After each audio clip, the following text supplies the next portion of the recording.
अस्सलामुअलैकुम, की हाल है सब दोस्तों का। उम्मीद करना जनाब तुसी सारे बिल्कुल ठीक होवोगे और मैं भी अल्लाह के फजलो करम नाल बिल्कुल ठीक ठाक हाँ। और एक और नया वीडियो लैके जनाब तुहाडी खिदमत च हाज़र होया। और आज का वीडियो जनाब है कि नवा साल है। सब तो पहला नवा साल सब दोस्तों को मुबारक होवे। और यूरोप में तुहानू पता है लोग तो इन चीज़ों के बड़े मसलन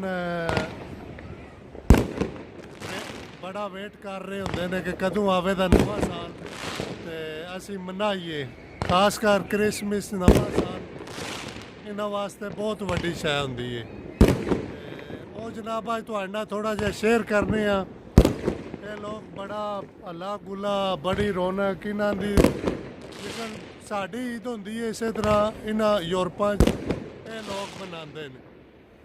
हाँ जी, तो वो जनाब तुहानू विखाने किस तरह इत्थे अवाम हो सारी पिछे कट्ठी हुई है ते तुहाडे नाल शेयर करने जनाब। आ जाओ मेरे नाल।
इधर आ गए।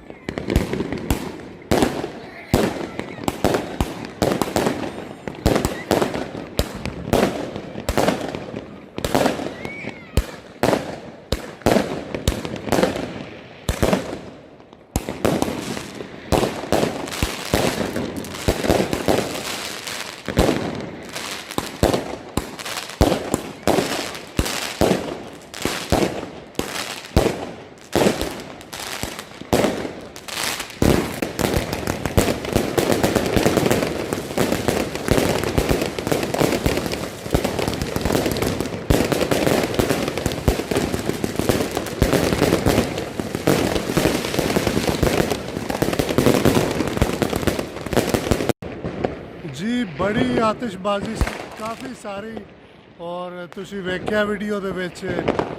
और बहरहाल वो मज़ा नहीं सी जिहड़ा पिछले साल हुंदा क्योंकि इस बारी आवाम थोड़ी जी डरी है इस वास्ते वो पिछले साल वाला नहीं मज़ा है।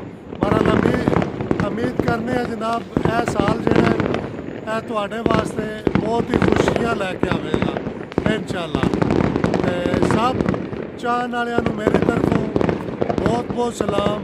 इंशाअल्लाह बहुत जल्द नवा वीडियो लैके हाजिर होवांगा। रब सोने दे वाले।